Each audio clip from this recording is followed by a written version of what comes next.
Turning to the Mediterranean Sea, we are next to experience the Crusader castle at Apollonia. Here we are at Apollonia in Israel, on the beautiful coast here, the Mediterranean coast.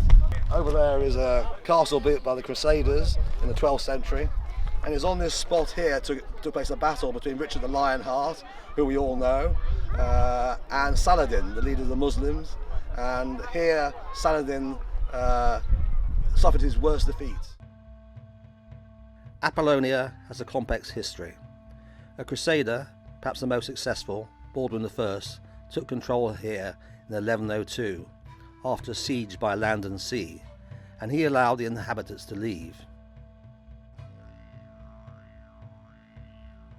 In 1187, Apollonia was recaptured by the Muslims, but fell again to the Crusaders in 1191 after a battle between King Richard I of England and the Muslim Saladin. When the news of the fall of the Kingdom of Jerusalem arrived in Europe, everybody was horrified, and they set out on what we call the Third Crusader, headed up by Richard Lionheart.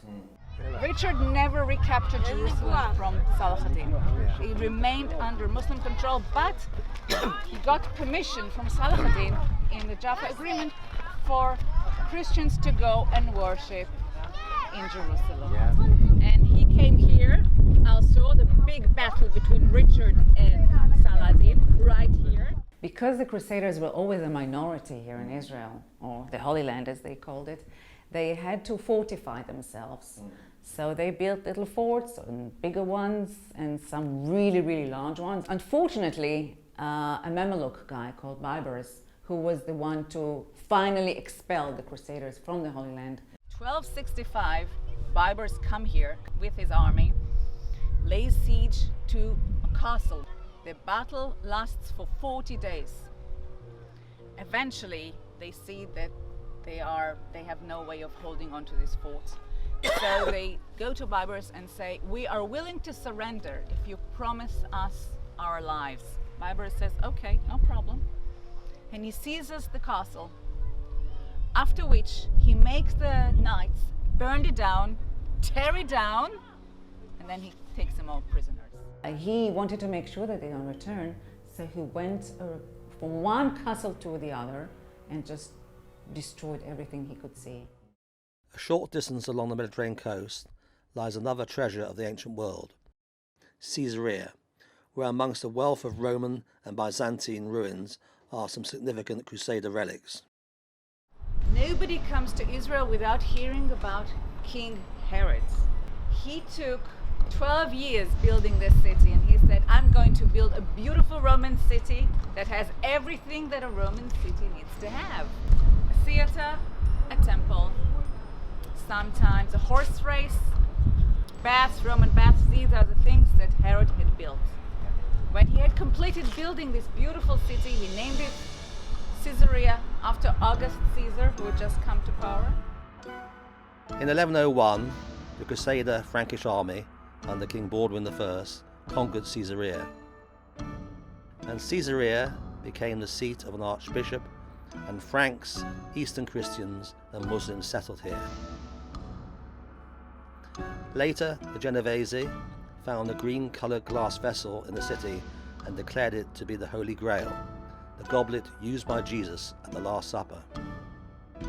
However, throughout this huge site, excavations continue, and almost daily, new treasures are unearthed. And the inscription reads, "Pontius Pilatus, the prefect of Judea, erected a building dedicated to the Emperor Tiberius."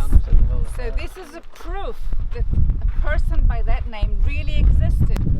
And the whole area was filled with this pottery.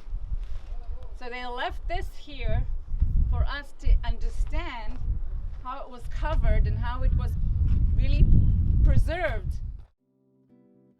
So here we are, another Crusaders castle, here at Caesarea, which is a mixed site of Roman, Byzantine and other periods of ancient architecture. And this was built by a Crusader called St. Louis one of the last of the Crusaders. Caesarea National Park is massive in scale and a popular day out. Attractions are the Roman amphitheatre, still used for concerts today, and the archaeological park, where a wealth of pillars and sculptures are to be found, as well as the remains of a hippodrome. At that time, the Crusaders all fled into the tower, and at that time, after a week, they offered to surrender to Berbers. Destroyed all the walls, made sure that there's nothing left, so the Crusaders will never return. So as the sun sets, it's time to say farewell to Caesarea and get back on the road again, heading north along the coast in the direction of Haifa.